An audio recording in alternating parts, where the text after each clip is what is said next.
Hey everyone, welcome to BrickVault. Today is another LEGO Top 10 Mocks of the Week episode where I show you guys the coolest custom creations I happen to see people building in LEGO bricks throughout this last week. Links to everybody I'm showing you are in the description below if you want to check them out. And before we jump in, first I do want to say that the custom building instructions that have popped up in the web store this week are from the builder Flying Waffle. Inspired from a Warhammer 40k design, this is the Dune Crawler, highly modular, tons of different customizable parts, and it's a pretty fun armored walker design if you wanted to build it yourself. Links to everything are in the description below. Let's check out some honorable mentions before top 10. There's a very interesting Lego cube design from John D. Zoidberg. Jonas Cram built a Nautilus out of 101 pieces here. Brick Ninja Expanded has a life-size Clouds Buster sword. I have no idea how that thing stays together without falling apart. This is titled Checkpoint 13 from Julius Canand. And this helicopter, at least the title here, is a Me 8 Hip from Seth P. It's a really decent amount of shapes and a nice color combo. This violinist reminds me a little bit of Loki from Eero O'Conan. This is Doreen Invernardi. Here's just a single picture of a 5-foot tall castle from Sean Snyder. Absolutely awesome skull detailing on the outside. The title is Moving On from Ichoko Tiramisu. Love the detail groundwork. There's really a lot of nice things to appreciate when you look close here. From Isaac W, this is a 1948 Willis Overland station wagon with the wood panels on the side. Arkham Ello calls this Secret Missions of the Empire. This is the Millennium Funkin from Turnips MOCs. This is the Baby Bubble Mech from Andreas Lenander. And the Animal, built from JP30, is incredibly recognizable. Okay, now let's jump into top 10. They're not in any particular order of best to worst, just my 10 favorite builds from this last week. Henry Pinto has had a lot of different Chappie-inspired robots recently.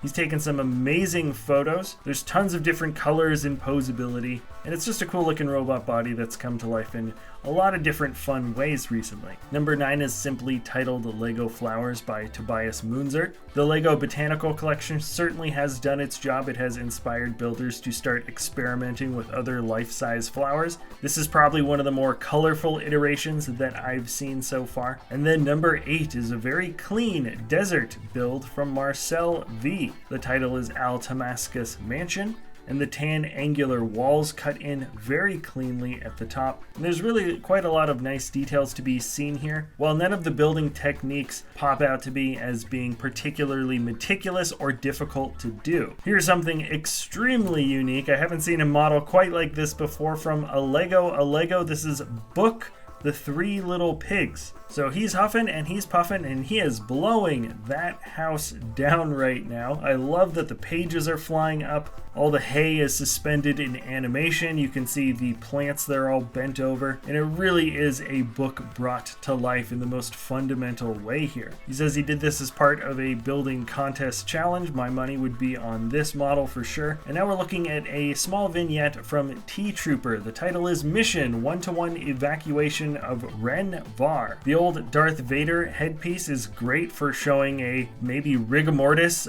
dead soldier in the corner. The greebling details for the side walls and the snow look excellent. The custom troopers pop out in a pretty unique way, and there's so many amazing Star Wars vignettes each week. This one was just my personal favorite of the bunch. Another Star Wars model made it in for top 10. I gotta say, I have not been a huge fan of the Lego helmet theme too much, like the busts and stuff. They're sets in general that I have just been somewhat avoiding. They're okay. But Gerald Wen did a General Grievous version, and it looks so amazing. I love the way the eyes pop. The building techniques look simple enough to the point where this could easily be translated into an official set. Because we have so many lightsaber models in the web store and so many more on the way, this might actually be a model worth building and having right in the middle of the lightsaber collection, which would be really fun. This is number 4, moving down. I actually didn't realize I put it in the number 4 slot. Just noticed that there's the number 4 sticker right on the front from Aido K. The simple title is Sport Racing, and models like this always bring me back a bit to when I first started doing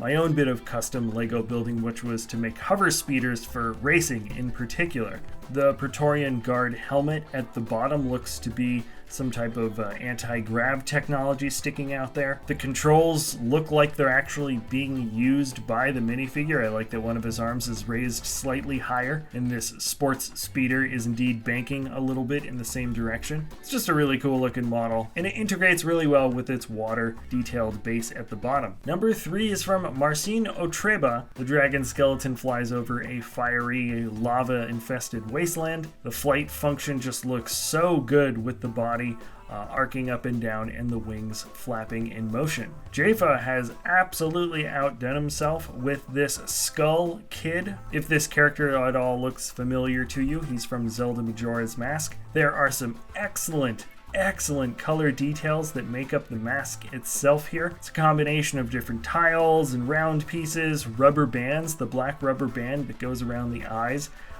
really makes all the colors pop well. And frankly, it's a bit of detailing I didn't think anyone could ever pull off at this size. It's not a small build, but it's certainly not gargantuan, and I just can't imagine a builder being able to fit much more detail onto this character than what is already here. Such a cool looking model. Let's jump on to number 1, the very last build, and this just popped out to me in a really interesting way.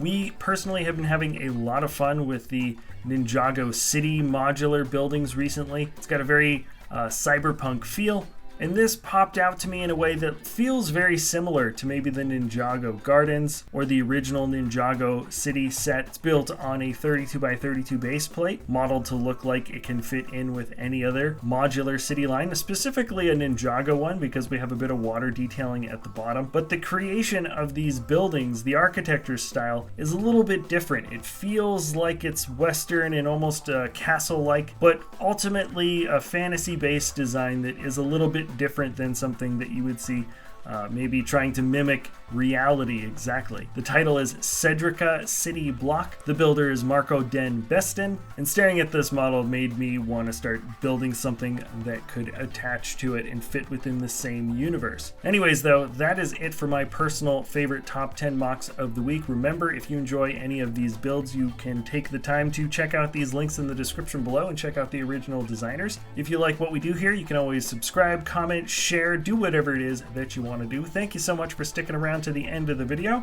and we'll see you next time at BrickVault.